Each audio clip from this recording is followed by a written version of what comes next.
My guest has been entertaining and teaching children for 35 years as the character Gordon Robinson on Sesame Street. He's written a memoir entitled Sesame Street Dad, Evolution of an Actor, as well as a children's book entitled Ricky and Mobo. He currently holds the position of Chief Storyteller at audiblekids.com. It's a pleasure to have on the show with us Roscoe Orman. Roscoe, thanks so much for taking the time to join us. Well, thanks for having me, Joe. I appreciate it. Well, let me start by asking you, when you joined the cast of Sesame Street in the early 70s, could you ever imagine that on November 10th of this year, the show would be celebrating its 40th anniversary? Absolutely not. I was, at that time in 1974,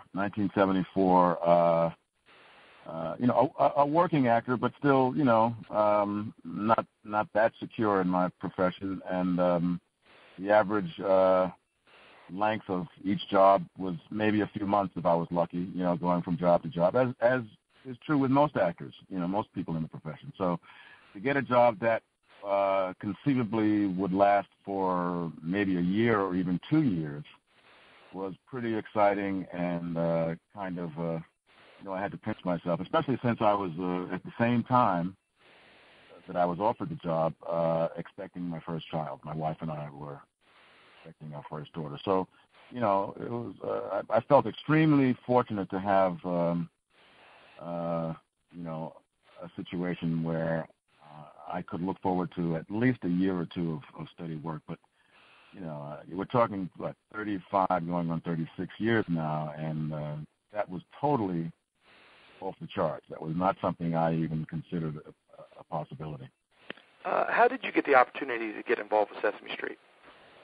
Well, I was doing a play in New York City at the time, and a good buddy of mine who came to see me, a guy named Stan Lathan, who I don't know if you know Stan or his work, but he's associated with Russell Simmons over many years and was producer and director of most of his TV productions. Stan came backstage afterwards, and at the time, Stan was one of the stable of directors on Sesame Street. Okay. He and the original Gordon on Sesame Street, Matt Robinson, were childhood buddies, and they were good friends of mine as well. And he mentioned that the character of Gordon, who by that time Matt had moved on from playing. Matt was not really an actor per se, and was kind of talked into playing the role for the first few years. It was an experiment, Sesame Street was, and still is in many ways. It's always evolving and experimenting with different formats and approaches to its mission. But the second Gordon hadn't really worked out, so we're looking for someone to replace him. And Stan mentioned it to me backstage at this play, and asked if I'd be interested. And I said, well, I don't know about doing a kid show, but I could use a steady job. So he set up an appointment for me to meet the producers. And, that's how it started. I went in and met them. They liked me, and vice versa. And within a few days, they offered me the role. So how will you guys, you and the rest of the gang at Sesame Street, be celebrating this big anniversary? Will there be some type of special episode? Yeah, we rarely these days see the entire full cast on the show. Unlike in the old days when it was much more of an ensemble that included the entire neighborhood within, several shows per season at least. Now it's rare that you see all of us. So there will be early on, if not the very first show of season 40, a look at everyone kind of interacting and, kind of enjoying each other's company. We also had the incredible good fortune of being honored with a Lifetime Achievement Award for the show at the Emmy Awards, the Daytime Emmy Award presentation about a month ago. So a bunch of us went out to participate in that ceremony, and we performed for the audience there that evening in L.A. And had just an overwhelming response and reception from the audience, and we all accepted the award together. So that was a really great honor, for our 40th anniversary. Now, prior to Sesame Street, your background was in theater, correct? Absolutely. I made my theater debut while still in high school, my professional theater debut. I was kind of discovered in a school play by one of my teachers, who was also a fledgling producer on the side, and she asked if I would like to try out for this musical review that she and her husband were putting together. And my parents said, yeah, okay, you can do that, because I loved performing, even though I was, at the time, I went to the High School of Art and Design, as a matter of fact, and was on the track for a visual art career. So once I had that first experience of performing on stage in a show that lasted on and off for over a year off Broadway, I was severely bitten by the bug, to be a performer, and then I began my studies at Circle in the Square Theater School and Manhattan School of Music, and been working pretty much ever since. So you titled your book "Sesame Street Dad: Evolution of an Actor." So coming from a background in theater and then going and working on a show like Sesame Street, how has your evolution as an actor been? I mean, how has, especially working on Sesame Street, helped you evolve as an actor? Well, one of the most obvious things that has been a big help is having, a day job, per se. As it is, having a job that is consistent and lucrative, compared to the average actor, stage actor particularly. And the taping season, even at its height, when we were doing 130 shows per season, took less than half the year to produce. So it gave me, plenty of time to continue my evolution as a theater actor, and without the added pressure of, just having to get whatever I could get. The stress level really was reduced, and then I could really focus on my craft, and my the added visibility that I had from Sesame Street, I guess, made me a little more of a commodity in some of the theater work that I got. So I was able to pick and choose, and was offered some wonderful roles from that point on, and have continued to this day. I still do theater every chance I get. I've got a few productions coming up right after we finish taping. Okay, and has your work on Sesame Street, has that affected how you choose which roles you take? Well, not so much. Because the kinds of roles that I'm offered and the kinds of roles that I really aspire to perform on stage, obviously they're not children-oriented or child-oriented productions. They're some of the best roles available, that I've been able to had the great pleasure of performing in a few productions of August Wilson's work. Played 2 roles in his play Fences. First time on Broadway, I played the younger brother of Troy, who was the main character, Gabriel, Broadway. And then a few years later, I got to play Troy out in Madison, Wisconsin. So I've done regional work as well over all these years. Played Hoke Colburn in Driving Miss Daisy a few years ago, and I'm doing that role again coming up in early next year. So I'm really I'm so fortunate that I've been able to continue to evolve as an actor, especially as I've matured over the years, and I get to play roles that are age appropriate for me, and some of the more challenging kinds of roles. I've even done Shakespeare, in the past with the New York Shakespeare Festival, and with some of the best actors around. So it really is like having 2 separate careers, in a way. But as I said, having the luxury of not, struggling as much. Plus, I'm also at a position right now after all these years, and as a senior citizen, turned 65 this year. I'm getting some good pension benefits too, which really is like icing on the cake. So, I'm really at a very good and fortunate place in life right now where I get to pick and choose the kinds of roles that I want to play. One of the things that I was really wondering was, especially in the early days when you first began working on Sesame Street, was there, and also especially coming from a theater background where you got to work with some really great actors, was it an adjustment working with Muppets? Mm-hmm. Well, one of the things that I learned really early on, maybe even to some extent during my audition for Sesame Street, I auditioned with the character Oscar the Grouch, who lives in the trash can on Sesame Street and played by Carol Spinney, who also plays Big Bird, by the way. And I realized that these puppeteers, the Jim Henson company of puppeteers, were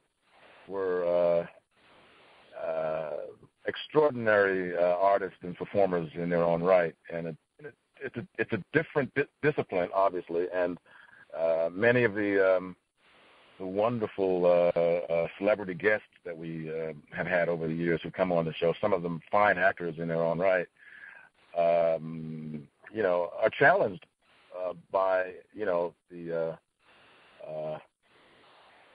task of working with these puppets and these puppeteers who really are very accomplished and very adept at what they do. It looks easy when you're watching them on TV, but if you were to actually be in the studio and see physically what the physical demands of their job are, plus the fact that there's a lot of creativity and a lot of great humor that is a part of what we do. I've always enjoyed doing comedy as well over the years. I've had a chance to work with some great comic performers, but among which I include the Muppet people, Jim Henson, obviously, and Frank Oz, and Kevin Clash, who plays Elmo. As I said, Carol Spinney. They're really wonderful performers. So it's just another aspect of the performance craft that I've been able to learn a great deal about for Sesame Street. Can you tell us a little bit about your position with AudibleKids.com? Yeah, well, it's really been a wonderful kind of merging of all of what I do. As you mentioned, I became an author in recent years. I wrote my memoir, which was released in 2006, and then shortly after that, I wrote and illustrated my children's book, Ricky and Mobo. And about a year after that, I was offered this position of being chief storyteller and national spokesperson for Audible Kids, which is a division of Audible.com, leading downloader of digital books and literary material for consumption on computers and iPods and MP3 players. It was a new field for me because I was not really that savvy, especially as far as the MP3s and downloading a lot of stuff. Of course, my kids taught me everything that I need to know about it. Everything that I know, I learned from them, because this is part of their generation, and they've grown up with it. My grandkids as well. So it was really an unexpected kind of opportunity, but one that really worked well for where I happened to be at the time as an author and as a children's performer. So I've had the chance to narrate scores and scores of children's books, and for young readers as well. There's a whole history series, Shakespeare for young readers, lots of just great material, which and the voiceover work is something that I've been doing for a number of years as well. From back in the late 80s, I began doing narration voiceover work for a variety of mostly television documentaries and so forth. So it really kind of fit perfectly for me, and I've had a great time, and I'm looking forward to more years of doing that. Now, something I wanted to mention was that you'll be appearing here in New Jersey on Saturday, October 17th at 3 different branches of the Ocean County Library, including Point Pleasant Borough, Little Egg Harbor, and the Trenton branches. And you're performing what is described as a special show for the whole family. Can you tell us a little bit about that show? Yeah, well, over the years, another aspect of being Gordon on Sesame Street is, we've got just this huge, tremendous, and very dedicated audience of young people and parents alike who will flock to come see any of us, and sometimes we perform in tandem as groups or just as individuals in a variety of settings and circumstances, county fairs and theme parks and what have you, shopping malls, whatever. And it's been a real, a great adjunct to what we do on the show because it makes us, powerfully aware of the kind of impact that the show is having. When we're in the studio for a few months taping and we just, do our job and go home, we don't really get a sense of, what this show that we've been producing, what it means to millions of people all over the country and in fact, all over the world now. It's in 140 countries around the world, and in many of those places they actually see the show we do. There are co-productions as well where they have their own indigenous productions. But, it's Sesame Street is a far-reaching kind of entity which has, I think, in fact, revolutionized children's television, and is still, I think, the hallmark of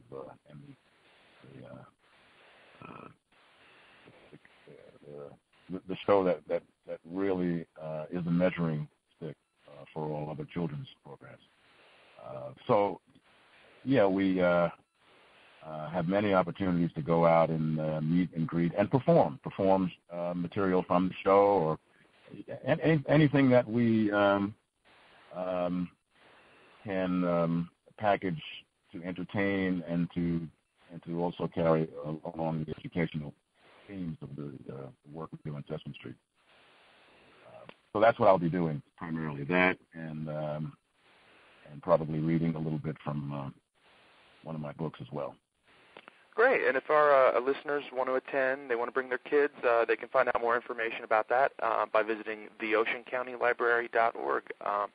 Finally, I wanted to just ask you, Roscoe, how does it make you feel just knowing that you've been a part of something that's been so important to generations of children? I mean, I grew up with Sesame Street, and today, my little boy, Joey, he watches it every day, and watching him learn from the show and seeing how much he just learns from the show, it just blows me away. And it makes me realize even more how much I learned from the show. And seeing that so many kids have gotten so much from it, and my story is just one of millions. How does that make you feel? It has to feel incredible. It is. It's hard to describe, Joe. I tell you, I've more and more as the years go by, because obviously the ages of those who were watching the show when I first started has advanced as well. I have middle-aged people now who come up to me with tears in their eyes, or us, especially if they see, me and Susan and Maria or Bob or Luis, together. It's like, like I would feel if I saw the Beatles or people of my generation saw someone like, from their earliest years, actually. It's even more powerful because I think we've become a touchstone, a cultural touchstone for generations of people who, and it's kind of what happened when we,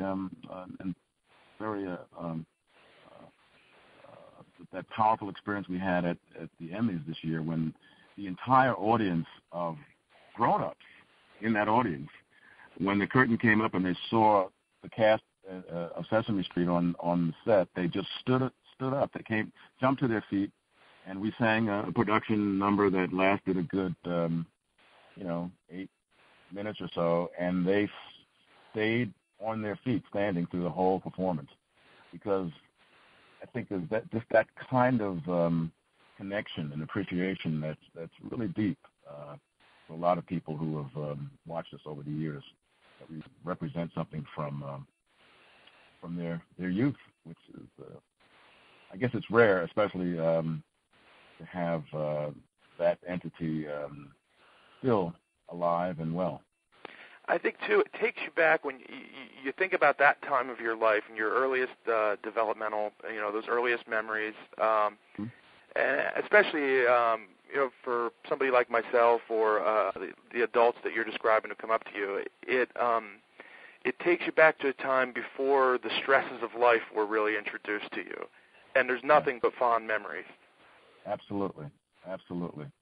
No, and I'm sure that has a great deal to do with the emotional aspect of the response that we get from especially parents who, like yourself, who not only have that connection to us personally in their own lives stemming back from their childhood, but now can relive that and be reminded of it through their own kids who are watching.